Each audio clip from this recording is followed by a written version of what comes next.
Beyond Good and Evil is a typical example of a cult classic, a title that gets lots of praise from dedicated fans despite never really being that popular on its initial release.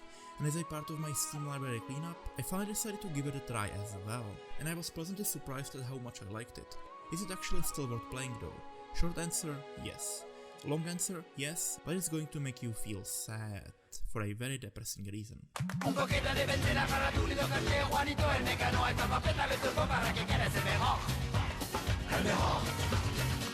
Key terms I would describe Beyond Good and Evil with are cozy and charming.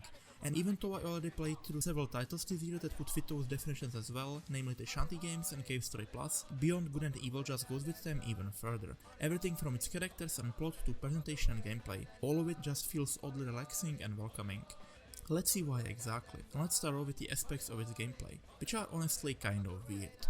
Because while none of them, combat, stealth and open world, are really exceptional, all of them are consistently fun and engaging. Combat is very simple, with a really easy to grasp combo and evade mechanics. Still better combat than DMC2 by the way, but its animations are satisfying and it overall feels fluid and responsive enough in its controls to make it fun. Stealth is occasionally kinda broken and not very polished, but it feels cinematic and atmospheric. And the open world is on the smaller and less varied side of things, but it's also generally well designed, with interesting things to do and see, more about that bit later. All of this overall makes for an experience that feels really cozy and simple to digest, which is not something you get that often. There's a term I made up for games like these. Titles where a bunch of simple, functional mechanics ultimately end up making for an amazing game, the Wandersong effect.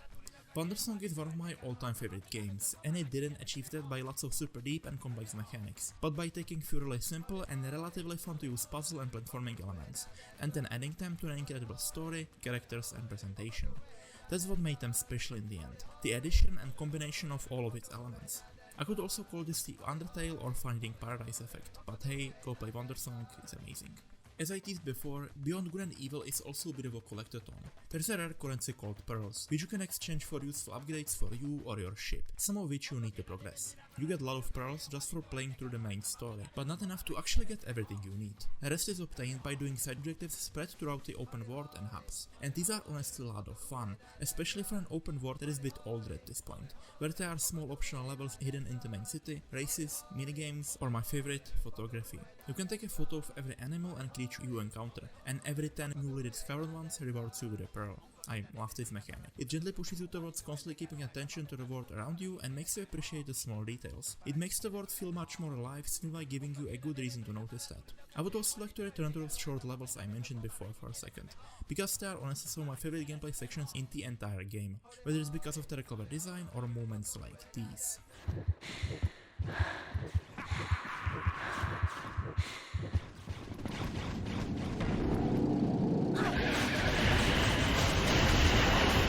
And the fact that they're hidden and technically not mandatory makes them even more special, like there are these interesting secrets and adventures hiding everywhere in this world, the Yakuza sub-stories effect if you would. What's also amazing is that those required upgrades don't feel annoying or just like something to ruin the pacing and your progression throughout the game. They feel like moments to take a break and relax, moments where you have to explore and appreciate the world around you, and it works. None of the side objectives feel like they've been given any less attention or love than the main content, and even when you don't like some of the activities, there's nothing easier than just doing something else. This game doesn't require 100% completion in order to finish it. Overall, it's a world that feels fun and easy to explore and engage in, which in the slowly dying out age of open world games filled by busy work and checkmarks feels really nice and refreshing. I just talked a lot about the gameplay, so let's get back to the Wandersong effect for a bit. What exactly makes the character and the story of this game so good? This is a phrase I use like 10 times in this video by now, but there's just something really nice and charming about the general vibe here. You play as Jade, an orphanage caretaker / amateur photographer and journalist / occasional freedom fighter, on a quest to get enough money to keep the power in the orphanage on. How does she do that? By going on top secret covered missions and breaking apart tyrannical governments.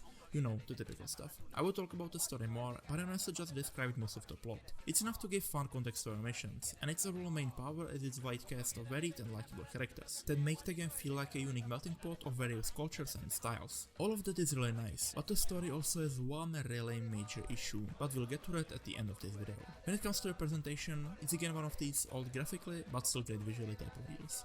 It's stylized and colorful, making for some really pleasant to look at visuals, especially with the way this game uses its lighting, animation and tightly edited cutscenes, meaning this is actually a very pretty looking game for the year 2003.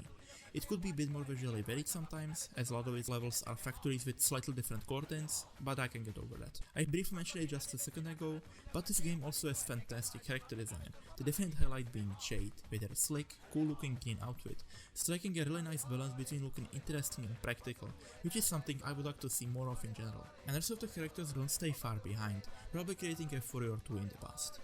And this probably won't really be a surprise, but the soundtrack is really nice as well, whether it's ambient and relaxing,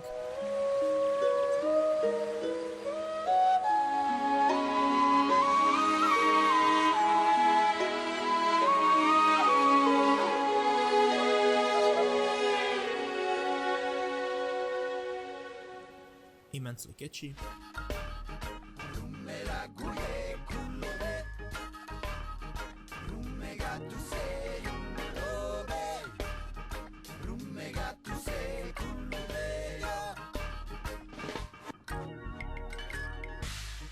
or just hype. Hole, hole, hole, hole, quando rueda del sol. Hole, hole, hole, hole, oh, quando rueda del sol. 3, 2, 1.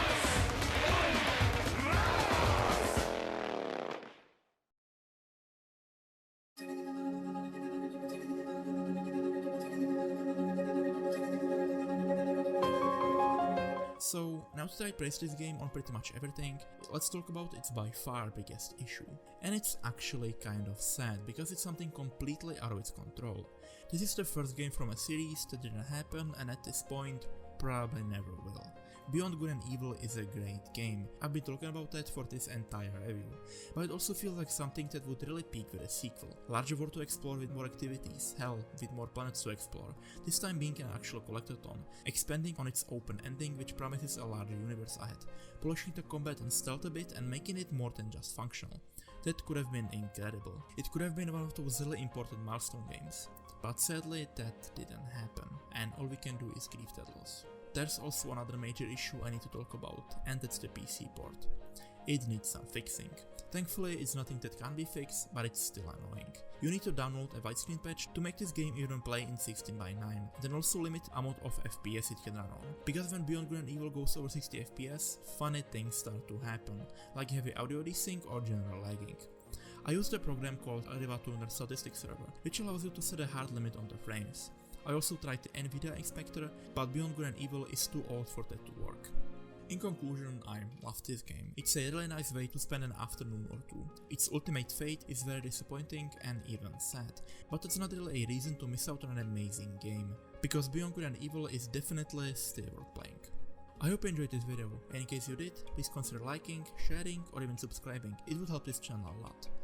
Next time we'll either go exploring or reading, I haven't fully decided just yet. My name is Bate, thank you for watching, take care and I'll see you soon.